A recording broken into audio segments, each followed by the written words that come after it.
नमस्कार, मी डॉक्टर कविता राणे. 5चा पंचनामामध्ये आपल्या सर्वांचं स्वागत.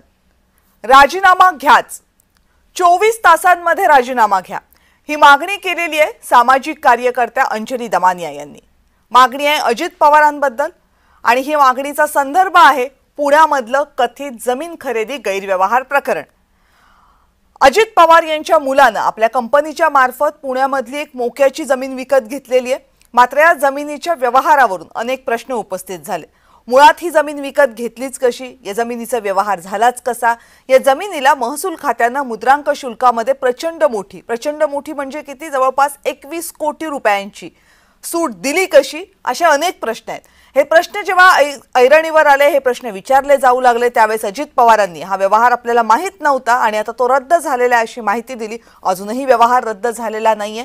मात्र या व्यवहारासंदर्भातले आणखीन काही महत्त्वाचे दस्तावेज अंजली दमानिया यांनी समोर आणलेत आणि त्यावरच आधारित त्यांनी आणखीन काही आरोप केलेले आहेत. या आरोपांची परिणिती त्यांनी अजित पवार यांचा राजीनामा मागण्यामध्ये केली. अजित पवार यांनी 24 तासांच्या आत राजीनामा द्यावा आणि जर तसा राजीनामा झाला नाही तर मी केंद्रीय मंत्र्यांची भेट घेईन असा इशारा अंजली दमानिया यांनी दिलाय. त्यामुळे या प्रकरणामध्ये राजकारण आणि या प्रकरणातले अनेक प्रश्न हे सगळ्याच ऐरणीचं ठरलंय. या सगळ्याबद्दल बोलणार आहोत, पंचनामा करणार आहोत, पण त्या अगोदर पाहूयात हे प्रकरण नेमकं आहे काय आणि त्यावर अंजली दमानिया यांनी आज नेमके कोणते नवे खुलासे केलेत.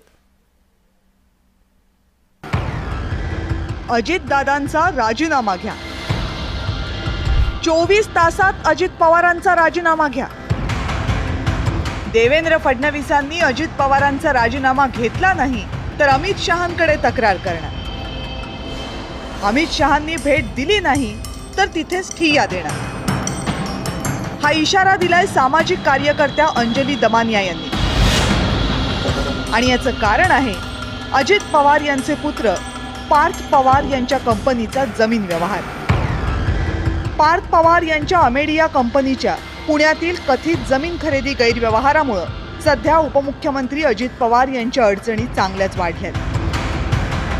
अंजली दमानिया यांनी या जमीन खरेदी प्रकरणामध्ये 15 दिवसात सलग दुसऱ्यांदा अजित पवारांच्या राजीनाम्याची मागणी केली आहे. 24 तासात त्यांचा राजीनामा हा फडणवीसांनी ताबडतोब घ्यावा अशी मी त्यांना विनंती करतेय. त्यांना वॉर्निंग देतेय की जर हे त्यांनी केलं नाही तर मला पुढचं पाऊल म्हणजे उद्या दिल्लीला जाऊन अमित शहा यांची भेट घ्यावी लागेल. अंजली दमानिया यांनी आज केलेला आरोप अत्यंत गंभीर आहे. स्टॅम्प ड्युटीमध्ये सूट मिळावी यासाठी अमेडिया कंपनीनं अर्ज केलाच नव्हता. मात्र तरीही या कंपनीसाठी राज्य सरकारनं 21 कोटी रुपयांची स्टॅम्प ड्युटी माफ केली असा दावा दमानिया यांचा आहे. पत्रकार परिषदेमध्ये अंजली दमानिया यांनी अमेडिया कंपनीनं इरादा पत्रासाठी म्हणजेच लेटर ऑफ इंटेंटसाठी जो अर्ज केला होता त्याचीही प्रत दाखवली. डेटा सेंटर सुरू करायचंय, जमीन विकत घ्यायची नाही. म्हणजे जमीन विकत घेऊन आम्ही करतोय, स्टॅम्प ड्युटीचा आम्हाला वेवर द्या ही मागणीच मुळात नाहीये. मागणी अशी आहे की आम्हाला एक डेटा सेंटर करायचंय, त्यासाठी आम्हाला लागणारा LOI द्या. पुण्यामधल्या या जमीन खरेदी व्यवहाराचं प्रकरण बाहेर आल्यानंतर अजित पवार यांना अनेक सवाल केले गेले. अजित पवारांनी सुरुवातीला काहीही प्रतिक्रिया दिली नाही आणि त्यानंतर या व्यवहाराबद्दल आपल्याला काहीही माहिती नव्हती असा अजब दावा केला. अमेडिया कंपनीचे सर्वात मोठे भागधारक असलेले पार्थ पवार या प्रकरणी समोर आलेच नाहीत आणि अजित पवारांनीच जमिनीचा व्यवहार रद्द करत असल्याचं सांगितलं. परस्पर या संदर्भातले व्यवहार पार्थ यांनी केले का असं तुम्हाला सांगायचंय का? याबद्दल नाही, मला हा व्यवहार झालेला माहिती नव्हता. सागर, मी तुला स्पष्टपणे सांगतो, माहिती असता तर मी तुम्हाला आधीच सांगितलं असतं, हो या व्यवहारात मला माहिती आहे. अंजली दमानिया या खरंच अमित शहांना भेटण्यासाठी पोहोचल्या तर हे प्रकरण आणखी तापणार हे निश्चित आहे. वर्षभरापूर्वी संतोष देशमुख यांच्या हत्येप्रकरणी अंजली दमानिया यांनी पाठपुरावा केला होता. तेव्हा अजित पवारांना धनंजय मुंडेंचा राजीनामा घ्यावा लागला होता. आता वर्षभरानंतर अजितदादांनाच राजीनामा द्यावा लागतो की काय असा प्रश्न आहे. ब्युरो रिपोर्ट, जय महाराष्ट्र. जवळपास 15 दिवसांमध्ये अंजली दमानिया यांनी दुसऱ्यांदा अजित पवार यांच्या राजीनाम्याची मागणी केलेली आहे. कारण अजित पवार हे जर उपमुख्यमंत्री असतील, पुण्याचे पालकमंत्री असतील, तर या प्रकरणामध्ये केल्या जाणाऱ्या चौकशांवर राजकीय दबाव असू शकतो असा त्यांचा दावा आहे. पण अंजली दमानिया या राजकीय हेतून किंवा कुणाकडून तरी सुपारी घेऊन आरोप करतात असे प्रत्यारोप राष्ट्रवादी काँग्रेसच्या वतीनं करण्यात आले. राष्ट्रवादीच्या नेत्या रुपाली ठोंबरे यांनी काय म्हटले बघा. कारवाई जी काही होणार आहे ही मेहरबान कोर्टाचे जे पुरावे तुम्ही तिथे दाखवताय त्याच्यानुसारच तुमचं असं झालेलं आहे की मी हा कागद दाखवत आहे आणि हे कागद म्हणजे भक्कम पुरावा आहे आणि तुम्ही त्याच्यामध्ये आरोप करत आहात, त्यांना तातडीने राजीनामा द्या, त्यांना शिक्षा करा, असे राजकीय हेतूने किंवा कुणाकडनं काहीतरी सुपारी घेतल्या उद्देशाने आरोप करून कोणताही निर्णय लागत नसतो. आणि राज्य सरकारनं अमेडिया कंपनीला जी नोटीस बजावलेली आहे त्या नोटीसबद्दल सुद्धा प्रश्नचिन्ह उपस्थित केले जात होते. त्या नोटीसला उत्तर देण्यासाठी वेळ का वाढवून दिला असा सवाल अंजली दमानिया यांनी केला आणि या सवालाला महसूल मंत्री चंद्रशेखर बावनकुळेंनी उत्तर दिलं. नैसर्गिक न्याय दिला आहे आमच्या अधिकाऱ्यांनी. 2 किंवा 3 वेळा नोटीस द्यावी लागते नियमामध्ये. जर नोटीस दिली नाही तर त्या ठिकाणी त्यांना ते कोर्टात जाऊ शकतात, म्हणतात की आम्हाला वेळच दिला नाही. पुन्हा त्या ठिकाणी त्यांना संधी आम्ही देत नाहीये. आम्ही त्यांना सांगतोय की तुम्हाला 1 वेळा 2 वेळा 3 वेळा आम्ही बोलवलं आहे, नैसर्गिक न्याय दिला आहे. त्यानंतर जर ते आले नाही तर आमचे अधिकारी योग्य निर्णय घेतील. आणि याच संदर्भात बोलण्यासाठी आपल्या सोबत आहेत स्वतः सामाजिक कार्यकर्त्या अंजली दमानिया. अंजलीताई नमस्कार. नमस्कार. आणि सामाजिक कार्य माफ करा राजकीय विश्लेषक प्रवीण पुरसर आपल्या सोबत आहेत. प्रवीण सर नमस्कार. नमस्कार. बरं अंजलीताई, हे प्रकरण सुरू झाल्यापासून तुम्ही लावून धरलेलं आहे. मला वाटतं ही आत्ताची तुमची 2री किंवा 3री प्रेस कॉन्फरन्स असावी. अनौपचारिकरित्या सुद्धा तुम्ही अनेकदा याबाबत बोललेला आहात. पण आज जे आरोप केलेले आहेत त्यामध्ये आणखीन काही नवीन बाबी आहेत आणि त्या बाबींची जर तपासणी करायची असेल तर अजित पवारांनी लगेचच राजीनामा द्यावा अशी तुमची मागणी आहे. मुळात आता सांगा की जे नवीन पुरावे तुमच्या समोर आलेले आहेत, ज्याच्या अनुषंगानं तुम्ही असं म्हणताय की जी जमीन खरेदीच करायची नव्हती त्यासाठी 21 कोटींचं शुल्क कसं माफ केलं, काय आहे हे सगळं प्रकरण?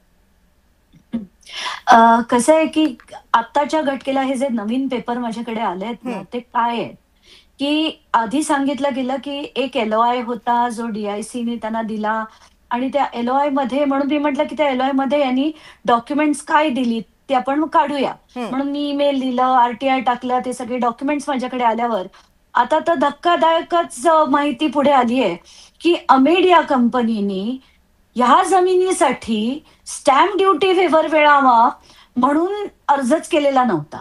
म्हणजे तो LOI त्याच्यासाठी नव्हताच. तो LOI कशासाठी होता की आम्हाला डेटा सेंटर आम्ही काढतोय, जमीन आहे शीतल तेजवानीची, ती तिने आम्हाला लीजवर दिली आहे आणि लीजवर ती घेऊन आम्ही तिथे डेटा सेंटर काढतोय. तर ह्याच्या पुढे म्हणजे डेटा सेंटरना लोकांना कळणार नाही हा विषय काय आहे की एखादा समजा डेटा सेंटर काढायला मी 2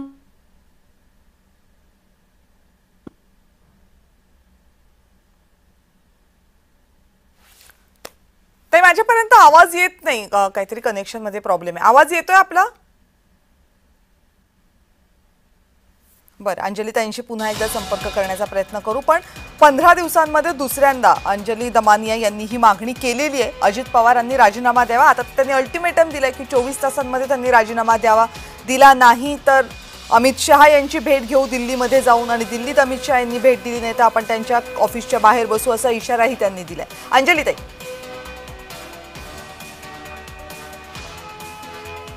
नाही, मला वाटते नाही त्यांच्यापर्यंत आवाज जात. प्रवीण सर, अंजलीताईंनी अल्टिमेटम तर दिलाय 24 तासांचा, पण काही होईल असं वाटतंय का? किंवा त्यांनी आता जे पुरावे दिलेले आहेत, आता जो त्यांचा आरोप आहे तो पाहता तरी आज काही होईल असं वाटतंय का?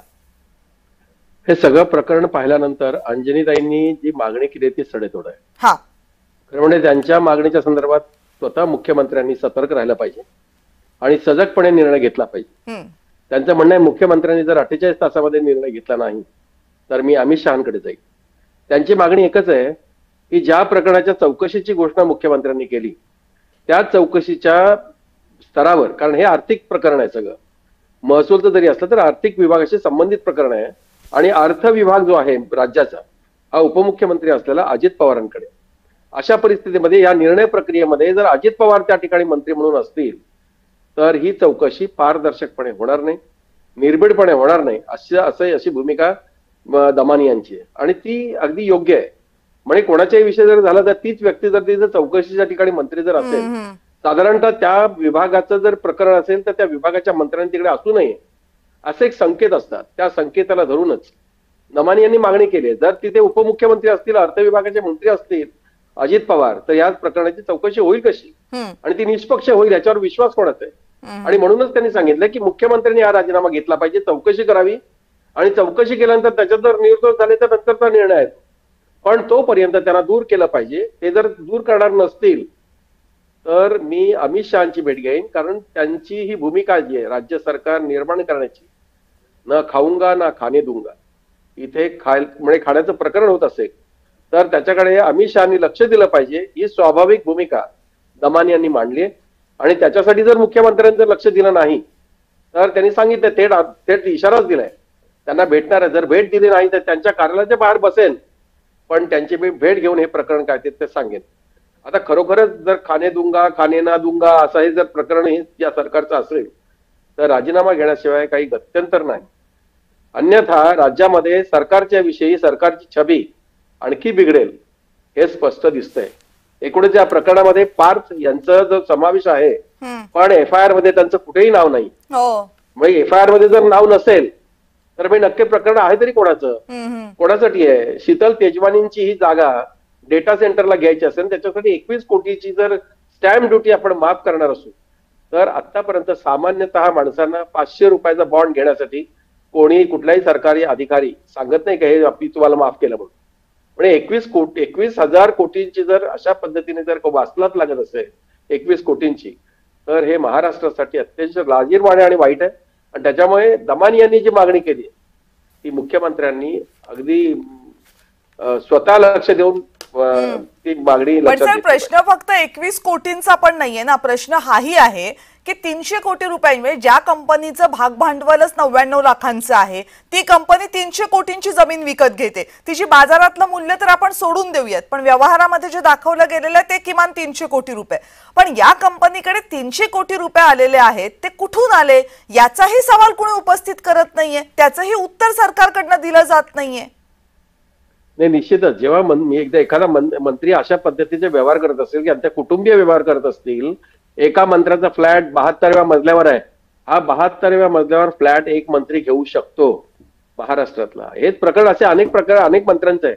मग जर त्यांच्याकडची प्रॉपर्टी अशा पद्धतीने वाढत असेल, त्यांच्याकडे एवढ्या मोठ्या प्रमाणात रक्कमा येत असेल तर त्याची चौकशी आतापर्यंत झाली असती तर पुढच्या मंत्र्यांनी तसं धीर केला नसता, आतापर्यंत होऊ शकलं नाही. आणि त्याच्यामुळेच मग हे 300 कोटीचं प्रकरण केलं. यापूर्वी तर ते काही 100 कोटीच्या आत असेल, पण हे प्रकरण जसं दुर्लक्षित केलं गेलं, एक प्रकरण दुर्लक्षित केलं की दुसऱ्या मंत्र्याला चेव चढतो आणि ते नको ते आणखी प्रकरण करतं. तसंच हे प्रकरण जर मुख्यमंत्र्यांनी सरकारने यापूर्वी मंत्र्यांच्या या उद्योगाकडे लक्ष दिलं असतं तर ही प्रकरणं घडली नसती.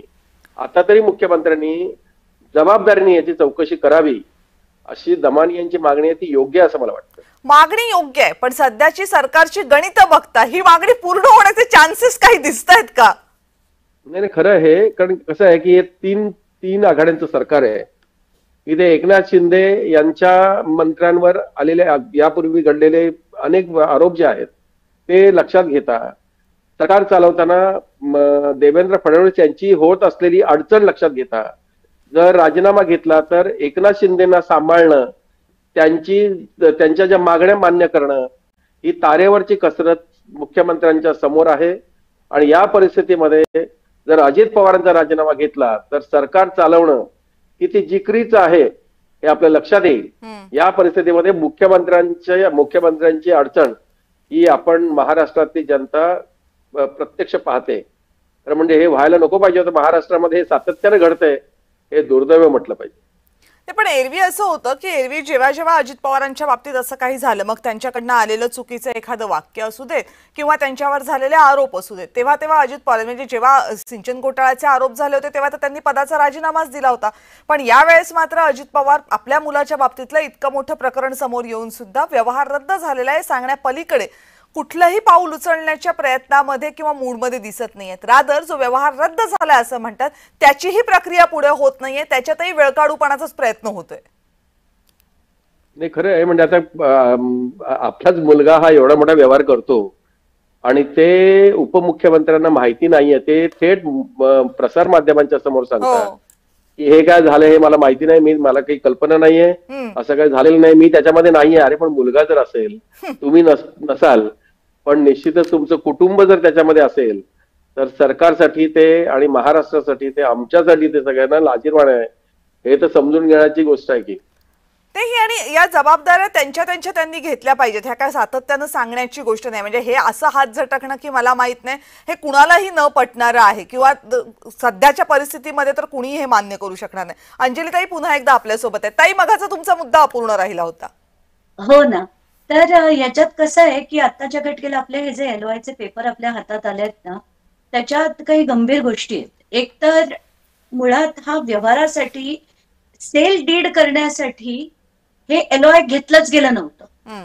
हे LOI एक डेटा सेंटर आम्हाला काढायचंय. म्हणजे डेटा सेंटर म्हणजे काय हे लोकांना जाणून घेणं गरजेचं आहे की बाबा समजा एक मोठं बिल्डिंग आहे आणि त्यातले 2 माळे हे डेटा सेंटरसाठी डिक्लेअर करायचे. तर ते 2 मजले समजा मी विकत घेतले की मला हे 2 मजले डेटा सेंटर काढण्यासाठी हवे आणि तिथे विकत घेणारे युनिट विकत घेणारी लोक जी आहेत ती फक्त कम्प्युटर्सचा व्यवसाय करणार आहेत. म्हणून त्यांनी ती मागणी केली आणि त्यांना डेटा सेंटर काढण्यासाठी हा LOI दिला गेला. हे सेल डीड म्हणजे ही जमीन विकत घेण्यासाठी हा LOI नव्हता. हा म्हणजे सगळ्यात मोठा फ्रॉड त्यांनी केला की त्यांनी मागितला कशासाठी, तर आम्ही 98 लाख खर्च करून मशिनरी घेतली, आम्हाला डेटा सेंटर काढायचंय त्याच्यासाठी LOI घेतला आणि तो LOI खोटा दाखवून त्यांनी 500 रुपये स्टॅम्प ड्युटी भरून एक अग्रीमेंट केलं. म्हणजे याच्यापेक्षा किती मोठं फ्रॉड होऊच शकत नाही. आता त्याच्यातले सगळे महत्वाचे मुद्दे मला मांडायचे आहेत. म्हणजे पहिलं फ्रॉड LOI म्हणजे फ्रॉड ऍप्लिकेशन, तो ऍप्लिकेशन नंतर फ्रॉड LOI आला. आता या LOIच्या सबमिशन मध्ये आणि एक गोष्ट सांगायची राहिली की त्याच्यात एक कन्सेंट टर्म्स आहेत. त्या कन्सेंट टर्म्स काय आहेत की ही जमीन शीतल तेजवानीची आहे, ती आम्ही 5 वर्षाच्या लीजवर घेतोय आणि इथे डेटा सेंटर काढतोय, आमच्या डेटा सेंटरसाठी LOI द्या. आता हे घेतल्यानंतर त्यांनी फ्रॉड सेल डीड केलं, 500 रुपये स्टॅम्प ड्युटी भरली, सेल डीड रजिस्टर करून घेतलं. म्हणजे हा त्यांचा दुसरा फ्रॉड. तिसरा फ्रॉड की त्याचा त्यांनी पोझेशन घेण्याचा प्रयत्न 16 जूनला केला आणि तिथे जाऊन धुडगूस घातला. तिथे काही बाउन्सर सारखी लोक गेली होती आणि एवढंच नाही तर तेव्हा, आणि हे सगळ्यात महत्वाचा मुद्दा आहे की कलेक्टरांना 16 जूनला बोटॅनिकल सर्व्हे ऑफ इंडिया जी ministry of environment central government खाली येते, ते कलेक्टरना कळवतात की इथे येऊन कोणी लोकांनी पोझेशन ताबा घेण्याचा प्रयत्न केला आणि ताबा घेण्याचा प्रयत्न केला हे कळवून सुद्धा कलेक्टर कारवाई करत नाहीत. 40 एकर सरकारची जमीन आहे. कलेक्टरनी पालकमंत्र्यांना सांगितलं नसेल का? म्हणजे पालकमंत्र्यांना ह्याची कल्पना नसेल का? हा सगळा मोठ्यात मोठा प्रश्न. दुसरं म्हणजे 14 जुलैला तहसीलदारांनी कलेक्टरना पत्र लिहून कळवलं होतं की याचं खरेदी खत झालंय. मग कलेक्टरनी जुलैपासनं ते थेट नोव्हेंबर पर्यंत काहीच केलं नाही, हे मी मानायला तयार नाही.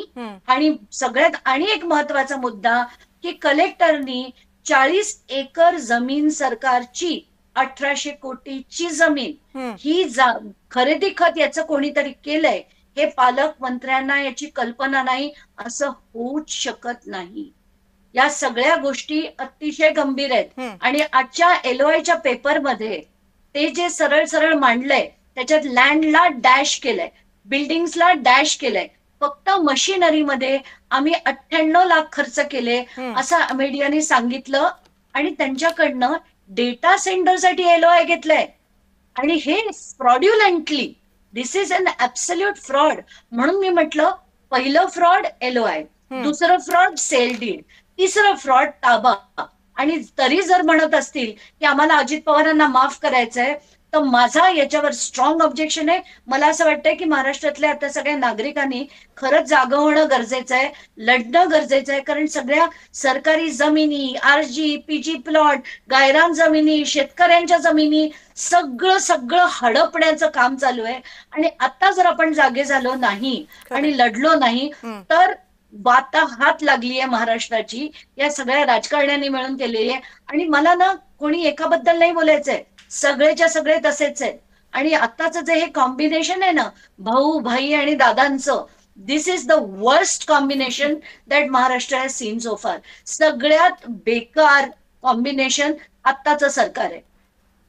तुम्ही जेवढी माहिती दिली त्याच्यामध्ये 2 तरी खाती आहेत सरकारची जी सरळ संबंधित ठरतात. एक उद्योग खातं आहे, त्याचं उद्योग संचालनालय हा भाग असेल जो सरळ याच्याशी संबंधित आहे डेटा सेंटरच्या बाबतीमध्ये जेव्हा निर्णय घेतले जातात तेव्हा.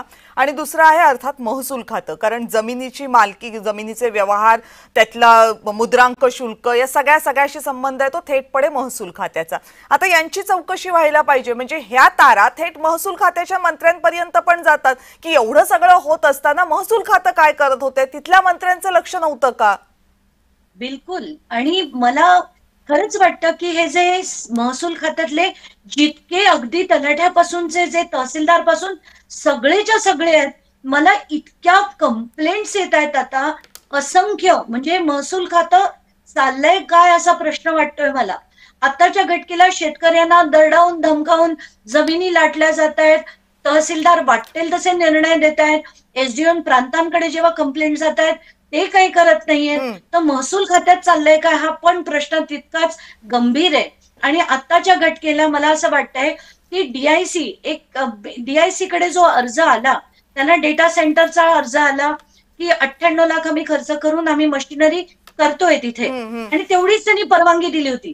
त्या परवानगीचा मिसयूज जर झाला असेल आणि तो महसूल खात्याचे जे अधिकारी होते, स्टॅम्प ऑफिसर होते, रजिस्ट्रार होते, त्यांनी जे केलंय, म्हणजे ते तारू म्हणून जे कोण होते, त्यांनी हे जे केलं, that it self is a big fraud. आणि मला कुठच्याही अँगलनी मला ना एक खास प्रश्न विचारावासा वाटतो की महाराष्ट्राच्या जनतेला हा प्रश्न पडतो की नाही की आत्ताच्या घटकेला इथून तिथे हे जे सगळे फ्लाईट्सनी उडतात, ते प्लेननी जातात, हेलिकॉप्टरनी जातात, एवढाले अफाट पैसे या लोकांकडनं येतात कुठून, हा प्रश्न जो मला पडतो तो इथं नाही पडत असेल ना. आत्ताच्या घटकेला मला पार्थ पवार एका लग्नाला गेले होते, ते फॅल्कन नावाच्या एका एअरक्राफ्टनी गेले, त्याचे जे फोटो आलेत, प्रश्न पडतो पार्थ पवारचा बिझनेस काय आहे, कुठून आले त्याच्याकडे हे पैसे. त्यांनी प्रायव्हेट जेट हायर करून एका लग्नासाठी जाण्यासाठी. म्हणजे मला हे बघून असं ना इतकं वाईट वाटतं की आपण आता लढलो नाही ना तर आपला हा देश आपण संपवून टाकू.